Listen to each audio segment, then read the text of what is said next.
Karibu sana. Karibu sana.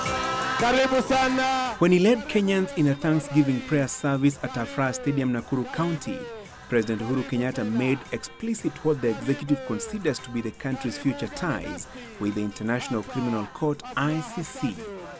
Hakuna mtu mwingine sisi tutaruhusu apelekwe pahali popote. Kama kuna sheria, tuko na makoti yetu hapa. Mimi sitaki kuona Mkenya mwingine akitembea ile barabara sisi tumetembea.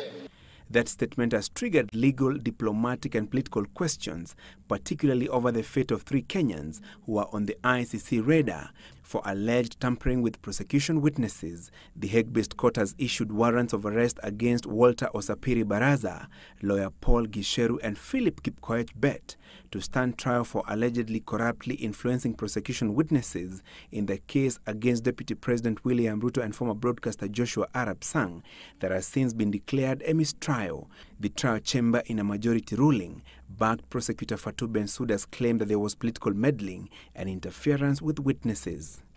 I call on the authorities of the Republic of Kenya to surrender these 3 suspects to the court so their guilt or innocence of the charges against them may be determined in a trial. Wale wakuja kututafuta tena wajue ya kwamba sisi hatuko huko. Huko haturudi. Huko haturudi. Hiyo chapter tumefunga. Au mwasemaje? Si mmekubaliana na mimi?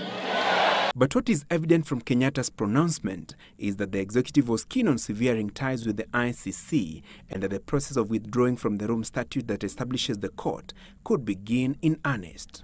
So for each country, of course, to disengage or to withdraw from the ICC, they have their own procedures, and it's allowable. Any country can withdraw, deposit the withdrawal documents with the Secretary General of the United Nations, and they will take effect after 12 months. This withdrawal has to be sanctioned by the National Assembly through a vote supported by not less than 233 members.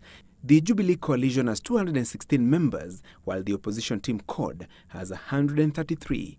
The Constitution provides that any treaty or convention that Kenya has ratified shall become part of the country's supreme law.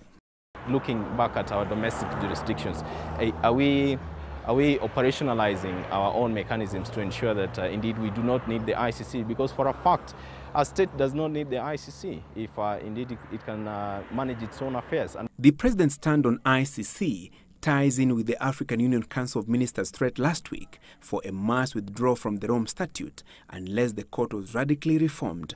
Part of the conditions issued by the AU ministers include insulation of heads of state and government from prosecution, as well as priority being given to resolutions of the African Union plenary over any decisions of the Assembly of State Parties to the Rome Statute.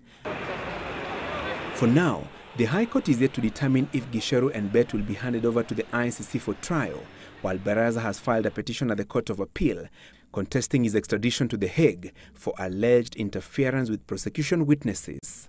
Francis Gashuri, Sunday Live.